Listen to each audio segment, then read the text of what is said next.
Այլ հարցեր, խնդրեմ ազատություն։ Հովանեսյան, քանի որ այսօր առավոտյան Նիկոլ Փաշինյանը տեղեկացրել է, որ 7 վերք եկեղեցում է պատարագի մասնակցելու Գյումրիում, արդյոք սա նշանակում է, որ գտնվել է մի պատարագ մատուցող, որը կզեղչի Գարեգին II անունը, ճիշտ ենք հասկանում։ Ես արդեն վերաշարադրեցի վարչապետի երեկվա մեկնաբանությունը առ այն, որ մեզ համար Կտրիչ Ներսիսյանը կաթողիկոս չէ։ Եվ մենք մասնակցում ենք այն պատարագներին, որոնք մատուցում են հոգևորականներ, ովքեր կիսում են եկեղեցու նորոգման օրակարգը։ Շնորհակալ եմ։ Ներողություն, իսկ դրանով հարվածի տակ չեք դնում այդ հոգևորականներին, եթե նրանց պետք է տարբեր բարեկամներ,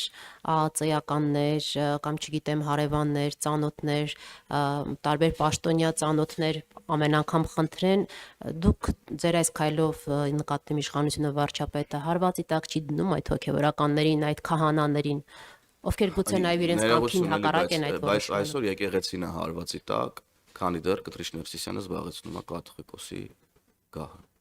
Մի բան էլ ես ավելացնեմ, քանի որ մեկը ոնց հասկանում եմ մենք այս թեմայի շուրջ ենք պատտվելու։ Տեսեք, դուք մեջբերում եք վարչապետի խոսքերը տարբեր առիթներով ասած ու տարբեր դեպքերի հետ կապված ու դրա վերաբերյալ փորձում եք մեկնաբանություններ ստանալ։ Հիմա ես չեմ պատկերացնում, որ կամ չեմ մտածում, որ դուք այդ խնդրին այդպես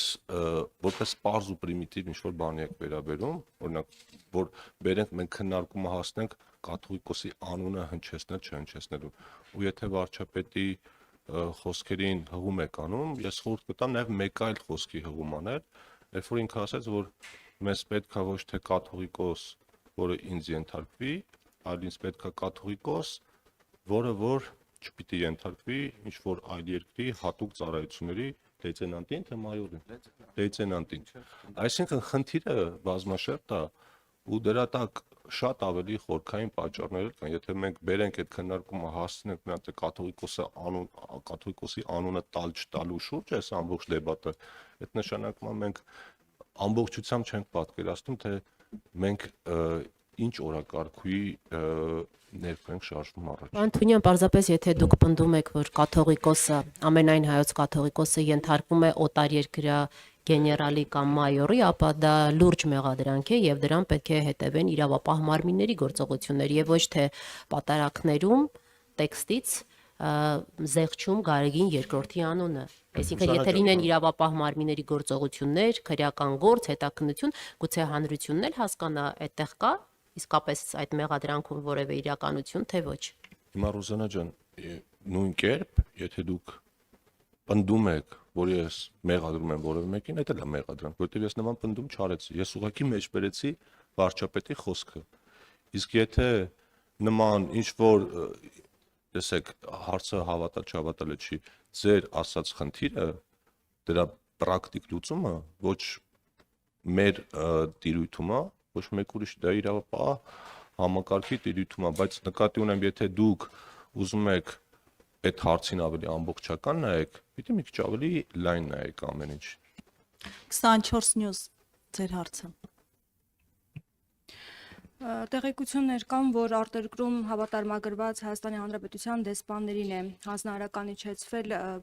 աշխատանք տանել հայ առաքելական եկեղեցու թեմական առաջնորդների հետ եւ նրանց ինչ-ինչ շահագրգռվածությունների դիմաց այս գաղափարի շուրջ համախմբվել եւ ըստ տեղեկությունների նաեւ ԱՄՆ-ում Հայաստանի Հանրապետության դեսպան Նարեկ Մկրտչյանն է բանակցություններ վարում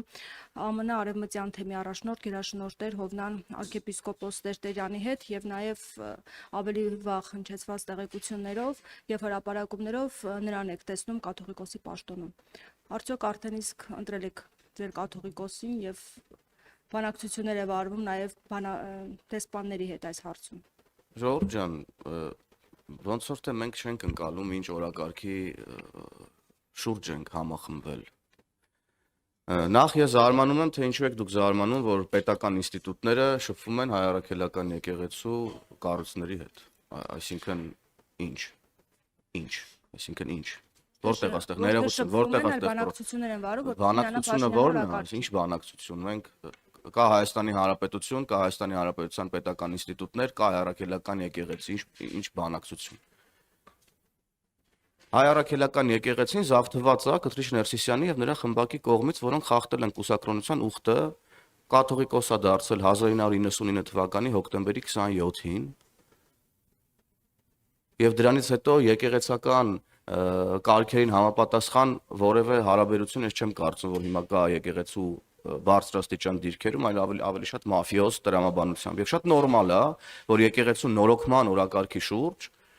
պետք է ուրեմն համախմբվեն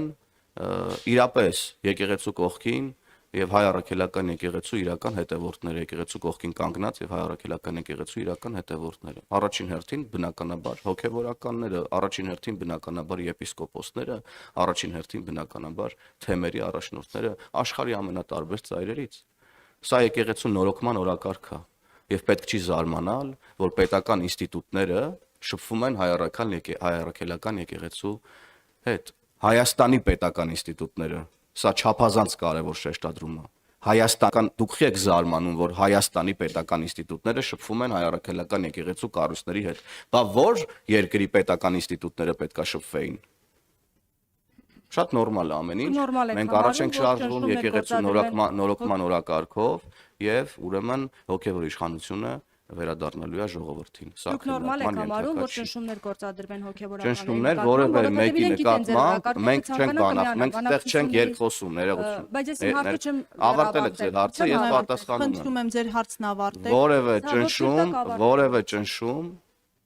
հոգեվորականների նկատմամբ չկա եւ չի կարող լինել։ Իսկ արդեն ունեք կաթողիկոսի ձեզ ձեռքերնացում։ պատասխանեմ, հետո կարձագանքեք բան։ Իսկ օրինակ դուք համարում եք, երբ որ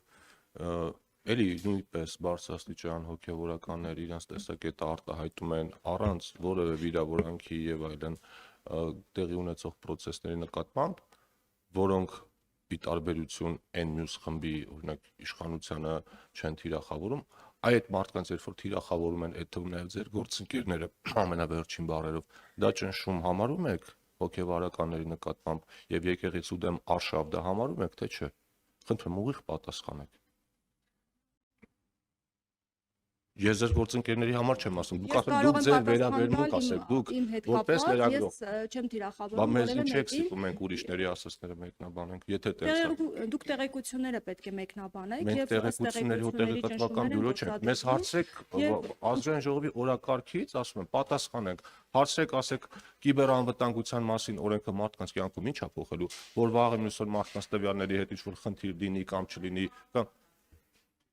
նաև քաղաքական հարցեր։ Այդ նշանակում է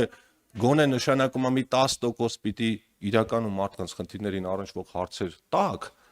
Ես որ չնկատեի այդ կարիքը, չէ՞ ասի։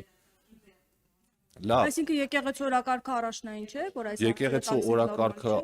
նույնպես կարևոր է, բայց ես կարծում եմ, որ մնացած խնդիրները մեր քաղաքացիների համար պակաս կարևոր չեն։ Բայց ճիշտ է, էլի պարոն Թունյանն ասում։ Սա խորհրդարանական ճեպազրույց է, այո, եկեղեցու օրակարգը, եկեղեցու նորոգման օրակարգը չափազանց կարևոր է, բայց եկեղեցու նորոգման օրակարգը ներողություն, բայց նախորդ քարորյանիստերի օրակարգում ընդգրկված չէր։ Դրա փոխարեն նախորդ քարորյանիստերում ընդգրկված էր օրինակ ժամկետային զինծառայության ժամկետի կրճատումը պարոն Թունյան, որի մասին հարցեր այսօր մեզ չտվեցին։ Առողջապահության համընդհանուր հայտարարման Սա մեր վերջին այս տարվա վերջին ճեպազրույցն է, ես առիթից օգտվելով ուզում եմ մեր հայրենակիցներին տեղեկացնել, որ մենք վերջին քարորիայի ընթացքում ընդունել ենք Հայաստանի Հանրապետության 2026 թվականի պետական բյուջեի նախագիծը։ Ընդունել ենք մայր օրենքների մի մեծ փաթեթ, որը վերաբերում է թվային փոխակերպմանն ու կիբերանվտանգությանը։ Ընդունել ենք շատ մեծ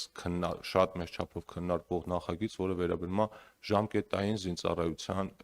այսինքն զինվորական ծառայության ժամկետի կրճատմանը եւ եւս երկու տասնյակ օրենսդրական նախաձեռնություններ, որոնք իրականում մարդկանց կյանքում շատ մեծ բան են փոխում։ Հիմա օրինակ ձեր կարծիքով զինվորական ծառայության ժամկետի կրճատումը մարդկանց համար հետաքրքիր չի,